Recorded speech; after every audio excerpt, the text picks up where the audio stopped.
പ്രിയപ്പെട്ട സുഹൃത്തുക്കളെ,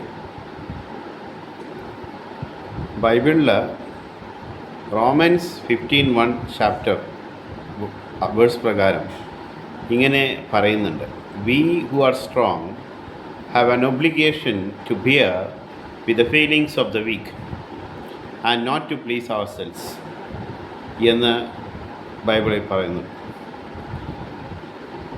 എല്ലാ മനുഷ്യരും ബൈബിൾ ഫോളോ ചെയ്യുന്നവരാകണമെന്നില്ല.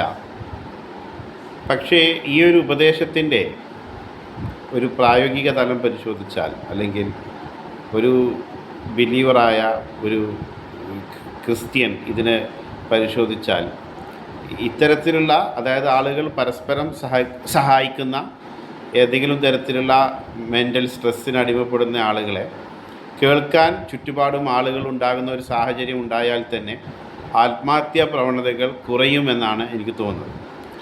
അപ്പോൾ അതുകൊണ്ടാണ് ഞാനിപ്പോൾ ഈ ബൈബിളിലെ ഈ വചനം ഓർക്കുന്നത്: we who are strong have an obligation to bear with the feelings of the weak എന്ന് ബൈബിൾ പറഞ്ഞു. അപ്പോൾ ചുറ്റുപാടുമുള്ള മനുഷ്യർ ഇത്തരത്തിൽ പ്രയാസം അനുഭവിക്കുന്ന മെൻ്റലി സ്ട്രെസ്ഡ് ആയിട്ടുള്ള ആളുകളെ കേൾക്കണം എന്നുള്ളതാണ്.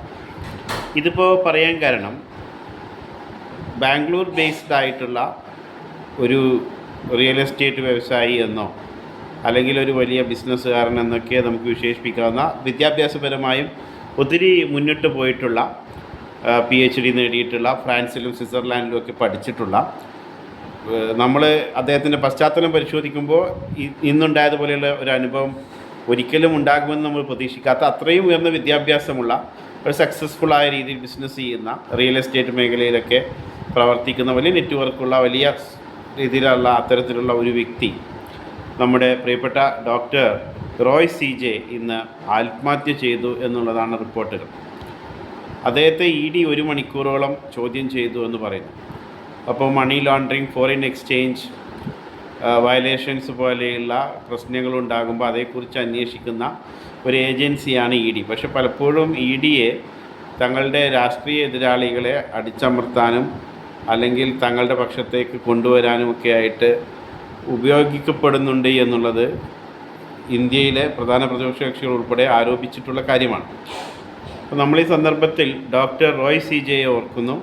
അദ്ദേഹത്തിൻ്റെ കുടുംബത്തിൻ്റെ ദുഃഖത്തിൽ അദ്ദേഹത്തിൻ്റെ കുടുംബത്തോടൊപ്പം നമ്മൾ പങ്കുചേരുന്നു.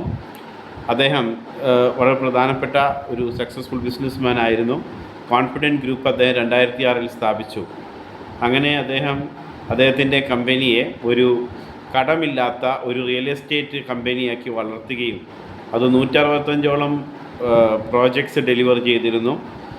43 മില്യൺ സ്ക്വയർ ഫീറ്റ് വരുന്ന സ്ഥലത്തിൻ്റെ റിയൽ എസ്റ്റേറ്റ് ഡീലറായിരുന്നു. ആ കമ്പനി 15,000-ലധികം കസ്റ്റമേഴ്സിനെ ഡീൽ ചെയ്തിരുന്നു അവരുടെ വെബ്സൈറ്റ് അനുസരിച്ച് എന്നാണ് പറയുന്നത്. അപ്പോൾ ദുബായിലും ബാംഗ്ലൂരിലും ഇന്ത്യയുടെ വിവിധ ഭാഗങ്ങളിലും കേരളത്തിലുമൊക്കെ റിയൽ എസ്റ്റേറ്റ് മേഖലയിലും മറ്റും പ്രവർത്തിച്ചിരുന്ന ഒരു പ്രധാന വ്യവസായി ഇങ്ങനെ മരണപ്പെടുമ്പോൾ നമ്മുടെ സമൂഹത്തിൽ ഇത്തരത്തിൽ മെൻ്റൽ സ്ട്രെസ് അനുഭവിക്കുന്ന ആളുകളെ സഹായിക്കേണ്ടതുണ്ട് എന്നുള്ള ഒരു വചനം, വിശുദ്ധ വചനമുള്ള ആ വചനമനുസരിച്ച് പ്രവർത്തിക്കേണ്ട സമുദായത്തിൽ തന്നെ ഒരു പ്രധാന വ്യവസായി ഇങ്ങനെ മരണപ്പെട്ടു എന്നുള്ളത് വളരെ ദുഃഖകരമായൊരു സാഹചര്യമാണ്. അപ്പോൾ ആളുകളെ വിശുദ്ധ വചനങ്ങളെ ഉൾക്കൊള്ളുകയും അങ്ങനെ സമുദായത്തിനകത്തും പുറത്തുമുള്ള ആളുകളെ അവരെ മെൻ്റൽ സ്ട്രെസ് അനുഭവിക്കുന്ന സമയത്ത് ആ മെൻ്റൽ സ്ട്രെസ് കുറച്ച് കൊണ്ടുവരാനും വേണ്ടി ശ്രമിക്കുകയും ചെയ്യേണ്ടതാണ്. അതായത് ആളുകളോടൊപ്പം ചേർന്ന് നിൽക്കുക, ആളുകളുടെ പ്രയാസത്തിൽ അവരോടൊപ്പം ചേർന്ന് നിൽക്കുക, അവർക്ക് കൈത്താങ്ങ് നൽകുക, ഇത്തരത്തിൽ ചിന്തിക്കുന്നതിൽ നിന്ന് അവരെ നിരുത്സാഹപ്പെടുത്തുക എന്നുള്ളത് ഒരു സമൂഹം എന്നുള്ള നിലക്ക് നമ്മുടെ കർത്തവ്യമാണ്. അതേസമയം തന്നെ ഈ വിഷയം നമ്മളോട് മറ്റു ചില കാര്യങ്ങൾ കൂടി പറയുന്നുണ്ട്. അതായത് ഇപ്പോൾ ഉണ്ടായിട്ടുള്ള ഈ സംഭവത്തിൻ്റെ അടിസ്ഥാനത്തിൽ EDക്ക് ഇത്തരത്തിലുള്ള അന്വേഷണം യഥാർത്ഥത്തിൽ നടത്തേണ്ടതായ അന്വേഷണങ്ങൾ ഉണ്ട് എങ്കിൽ ഇത്തരത്തിലുള്ള അന്വേഷണത്തിൽ പിന്മാറാൻ കഴിയുമോ? അതായത് ഇപ്പോൾ ഈ ഒരു വിഷയത്തെ ഭയപ്പെട്ടുകൊണ്ട് ED നടപടികൾ സ്വീകരിക്കാതിരുന്നാൽ ഇത്തരത്തിൽ മണി ലോണ്ടറിങ്ങും ഫോറിൻ എക്സ്ചേഞ്ച് വയലേഷൻസും നടത്തുന്നവർ അതിൻ്റെ മറവിൽ അത് കൂടുതലായി ചെയ്യും. അതേസമയം ഈ കാര്യത്തെ പരിപൂർണമായും അവഗണിച്ചുകൊണ്ട് EDക്ക് മുന്നേറാൻ കഴിയുമോ എന്നുള്ള നിരവധി ചോദ്യങ്ങൾ ഈ സംഭവം ഉയർത്തുന്നുണ്ട്.